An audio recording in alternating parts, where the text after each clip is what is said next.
Good evening. Honestly, don't know what the fuss is about. Jordan, after the France game, panic stations, everyone going, oh my goodness, they're going to go out.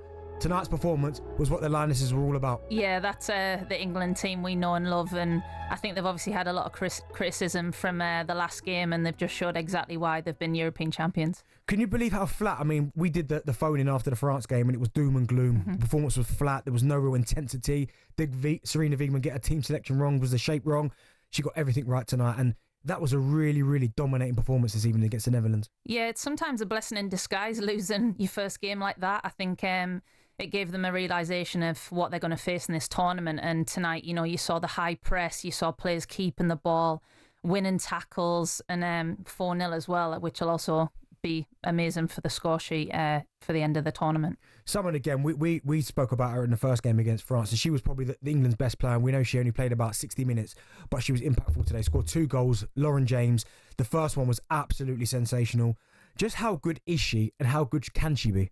Yeah, she's unbelievable. I've played with her at Arsenal and England, and whether it's left foot, right foot strength, she's just one of the world's best. And I do believe she will win the Ballon d'Or one day. I think if she keeps her head down and performs the way she does, she showed today what she did with the Lionesses. Do you know what? It's quite amazing because we were sitting there watching the game upstairs, and the moment they gave her the ball, you said to me, she'll score now. It's the goal, this. And I went, oh, there's about, like, she's got loads to do. Obviously, she cuts in the scores, and obviously, you know her really, really well. You called it early. She's a special, special talent. Yeah, I've seen her time and time again when you're doing like 5v5 in training, and goal, left foot, right foot. So as soon as she gets in that area and someone doesn't close her down, I'm like, she's going to hit this top bins. And yeah, like you said, as soon as she got in that area, I was like, if you don't get close, that's going in. Is that one of those things as well? Because we know that she had an injury coming into this tournament. There was a lot of speculation as to would Serena Wiegmann take her. Has she shown already in this tournament, 2 games in, that it was essential? Even if you could only get a 70% Lauren James, she has to be in the squad. Yeah, you've seen that with Spain taking Bonmati after obviously falling ill, and Lauren James is exactly the same. You need her in your team. She creates something out of nothing, and that's exactly why she's in this team. Well, listen, we wanted you guys to get involved. 03717 22 3344. We've got our first caller. Sammy's a Manchester United fan. Sammy, how you doing? I'm good. Good evening, Dan. Good evening, Jordan. Pleasure speaking to you both. Talk to me then. I mean, that England performance, that was unbelievable considering what happened against France. Yeah, I think I agree with Jordan. I think we had to lose that game in the first game to get a reaction. That's what we got. I think Alessia and Serena spoke well in the pre-match interview. There was no excuses made. There was one task, and one task I did to beat the Netherlands. So I'm really pleased with her. I'm grateful for Alessia to get involved. And even if she didn't get a goal, she was involved in a lot of the goals. 3 assists, I think. Sammy, who do you think was the key players and the key differences in the game tonight? Alessia Russo's work rate, I think, was very good. I was very impressed with Hemp as well. The defence, Hemp, offensive, and Lauren James, obviously, she was getting involved. So those players, and I think it was a whole team effort, to be honest with you as well. Yeah, it was fantastic. Great call there, Sammy. Great call. He made a really good point. And Alessia Russo, we know that she didn't get a goal, but she had one chalked off with a fantastic header. She wasn't offside, of course. I think it was Leah Williamson was offside before. But the work rate she puts in, the assists that she gets, she does all that kind of dirty work that a centre forward has to do. She didn't quite get a reward today, but her performance today was outstanding. Yeah, and I think you look at the last game, she was so isolated, and today, you know, she had so many more bodies around her, and that's why she's ended up either creating chances for herself. She's obviously set up Ella Toone for one of the goals, and, you know, with Alessia Russo, I think people don't appreciate probably how much she holds the ball up and allows players to get up the field and create chances for England. Yeah, I mean, again, being obviously a fellow centre forward as well, those games there when you run yourself into the ground just thinking, please, just give me an opportunity. And the opportunities were there. She missed a couple in the first half, but again, I know she's not going to get the headlines tomorrow because it's going to be about, you know, I mean, Georgia Stanway scored another great goal, Ella Toone, or obviously rightly so, Lauren James. But I think Alessia Russo can be proud, and I think Serena Wiegmann will look at that and go, well, do you know what? That team performance doesn't come together if Alessia Russo doesn't be selfless with the runs and the hold-up play and bringing others into play. She's also such a humble, lovely person. Do you know what? Sorry, I thought you were going to say horrible. Oh, no. Then when you started, she's such a horrible. No, don't get that word wrong, because she's honestly one of the nicest people you could meet, and I know that she'll be going in that changing room and she'll just be glad that the team have performed well. And yeah, hopefully people notice the things that she does. So what do you think this England team are going to have to do then? Because we've seen two very, very different performances. We saw the quick start against France, but it didn't last long. France were the better side.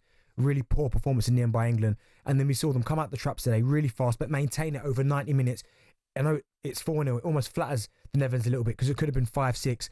What do England need to do then to progress in this tournament and also maintain that level of performance that we saw tonight against the Netherlands? Knowing England and how they got criticised in that first game, I think they'll go with similar mentality. They'll be a high-pressing team. I'd be surprised if Serena changed the team that just performed tonight. I think they've deserved their shirt. Poor Beth Mead. Oh, poor Beth. I know. You saw her on the bench and you're just thinking, it was just a bad day at the office for everyone against France, and it could have been anyone really that got dropped. But knowing Serena, I think she'll stick to what she knows now.